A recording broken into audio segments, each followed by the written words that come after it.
All right, so are you Trevante Ville? And in all of Mr. Ville's cases, I'm also going to take judicial notice of the court's files.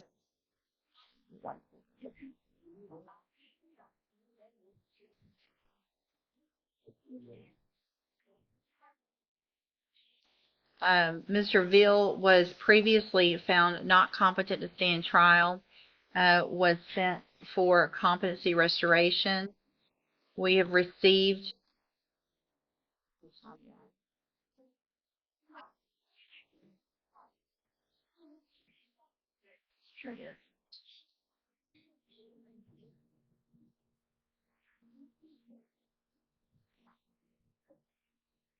all right. I've received a packet from the University of Texas Health Science Center John Dunn facility dated March 20th of 2025.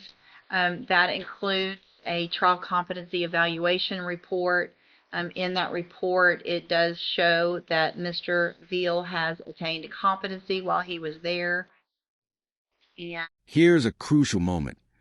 Mr. Ville has officially been found competent to stand trial. That means the court believes he understands the charges and can participate in his own defense. This is where the legal gears start turning.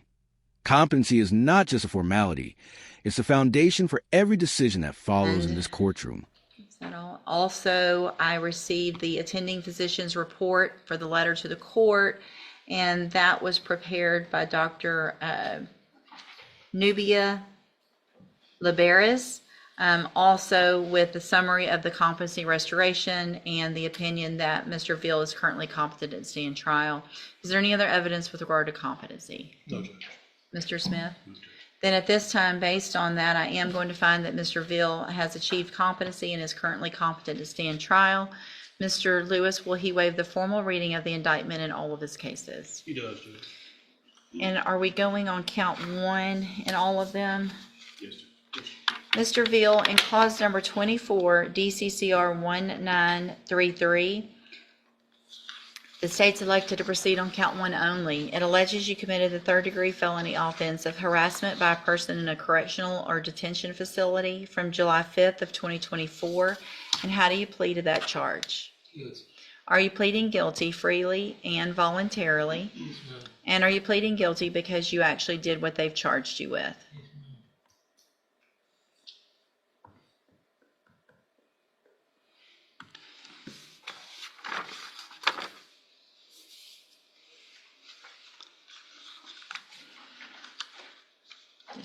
So all going kind of slow.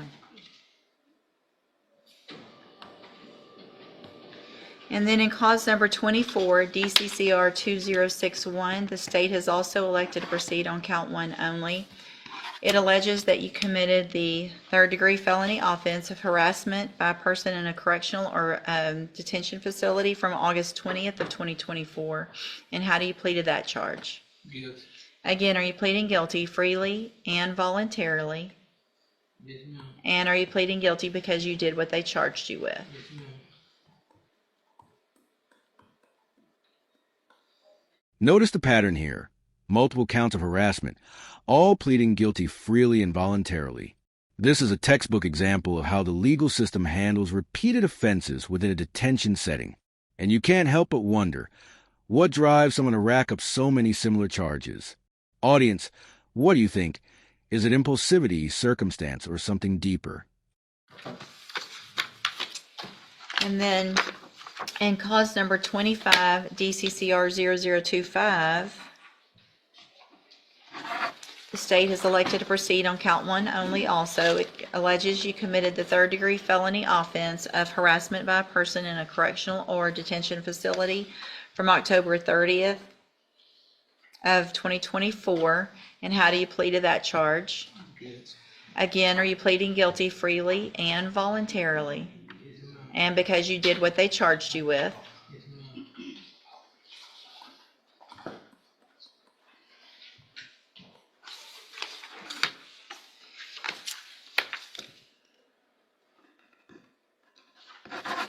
Clause number 242445, you're also charged in count one only with the third-degree felony offense of harassment by a person in a correctional or detention facility from October 9th of 2024, and how do you plead to that charge? Guilty.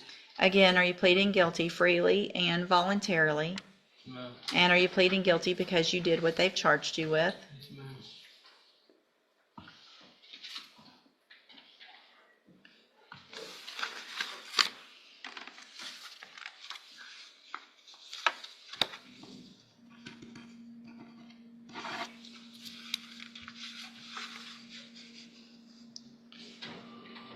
And then finally, in cause number 241418, you're charged with the third-degree felony offense of attempt to commit assault on a peace officer from June 2nd of 2024. And how do you plead to that charge? Guilty. Are you pleading guilty freely and voluntarily? Yes, ma'am. And are you pleading guilty because you did what they charged you with? Yes, ma'am. In all of these cases, I have here on the computer some documents that have your signature on them that the state's marked as exhibit number 1. Before you signed these, did you go over them with Mr. Lewis? Yes, ma'am. Do you fully understand them? I need you to answer out loud, please. Yes, ma'am. And do you understand, if I follow the agreements that you've made with the district attorney, that you'll be... Boom. Guilty on all counts, with sentences running concurrently. 5 years in the Texas Department of Corrections for each offense. This is a reminder that concurrent sentences can significantly affect total time served. Legally smart for court, but for the defendant, every day still counts. waiving or giving up any right to appeal. Yes, ma'am. So if I follow the agreements, you can't change your mind later. Do you understand? Ma'am. Also, do you understand, if you're not a U.S. citizen, that a plea of guilty or no contest may result in your deportation, exclusion from admission to the country, or denial of naturalization under federal law? State tenders number 1 in each case. No objection, Judge. It's admitted in each case. All right, Mr. Veal, I'm going to find in all of your cases, again, that you entered your pleas of guilty freely and voluntarily. Make that finding that you are mentally competent and that you understand the nature and the consequences of all of your pleas. Find sufficient evidence in each case to find you guilty. In cause number 241418, find you guilty of attempt to commit assault on a peace officer. Sentence you in accordance with your agreement to a term of 5 years in the institutional division of the Texas Department of Corrections. You will receive credit on that sentence for any time that you've been in custody that the law gives you the right to receive.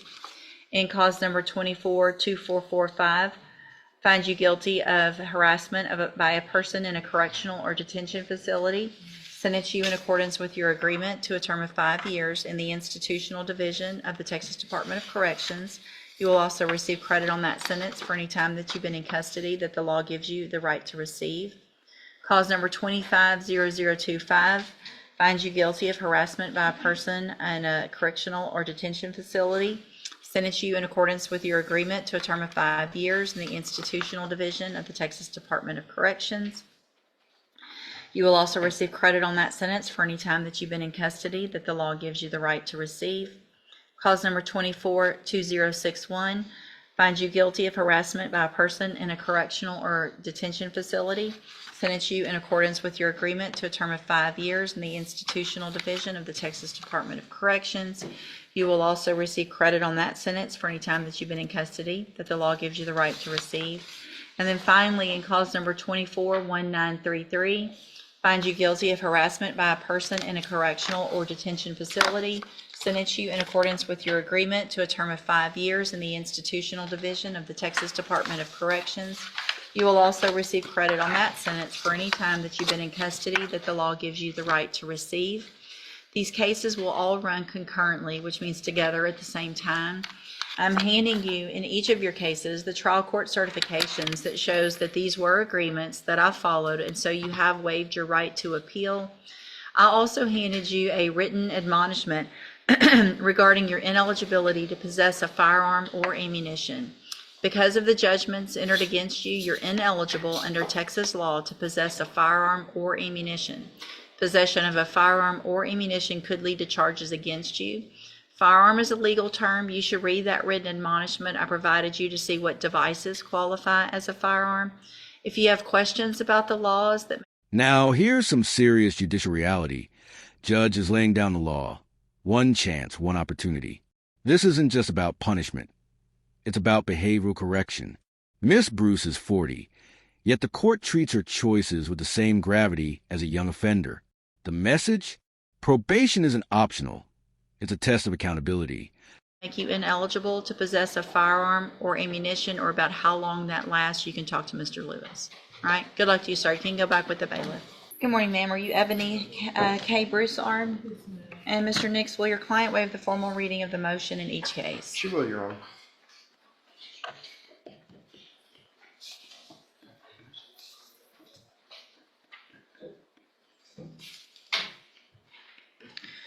Ms. Broussard, in cause number 19-32806, I have a motion to revoke your unadjudicated probation.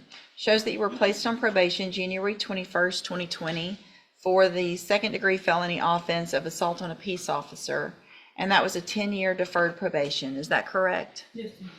And then in cause number 19-32518, I also have a motion to revoke your unadjudicated probation.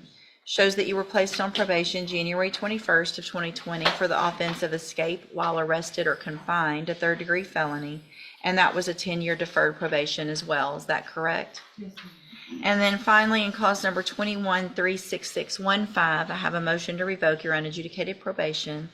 This shows you were placed on probation July 12th of 2021 for the state jail felony offense of possession of a controlled substance, and that was a 5-year deferred probation. Is that also correct? Yes, ma'am.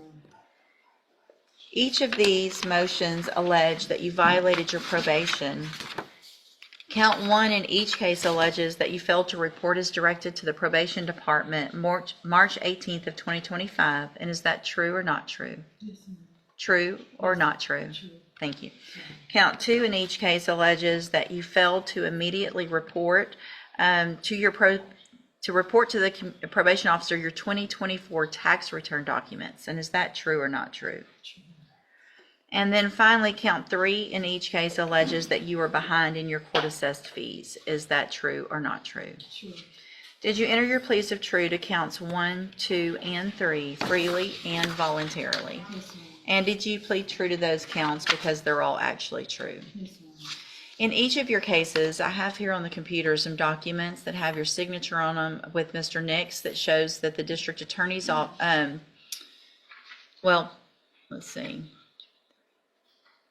All right, so before you went over these, good grief, before you signed these, did you go over them with Mr. Nix? Yes, ma'am, I did. And do you fully understand them? Yes, ma'am. And do you understand, if I follow the agreements that you've made in all of your cases, that you'll be waiving or giving up any right to appeal? Yes, ma'am. And it looks like the agreement is to continue you on probation, to order as a condition of that probation that you enter and successfully complete the cognitive track of the ISF program. And The computer was being a little temperamental. What that is intended to say is that she's in good faith going to pay the money that she has up front via her family, the $2,040 as a good faith effort towards her fees. okay, and so you have that $2,040 now, and somebody's going to get that paid. I do, Your Honor. They brought it to me in cash, and I'm going to write a firm check for the actual amount as opposed to handing them cash. Sure. Okay, and that's your understanding of your agreements in all of your cases. Is that correct? Yes, ma'am. And let's see, it looks like this one did the same thing. When you're done, Mr. Nick's signature's not coming through. What a fun day with technology. This is one of the heaviest moments in the script. A plea deal with strict consequences, including mandatory sex offender registration. The court is balancing a plea agreement with public safety. It's a stark reminder that some cases carry lifelong legal obligations beyond prison time. And yes, audience, the gravity here is enormous. This isn't just jail time. It's a life-altering legal footprint.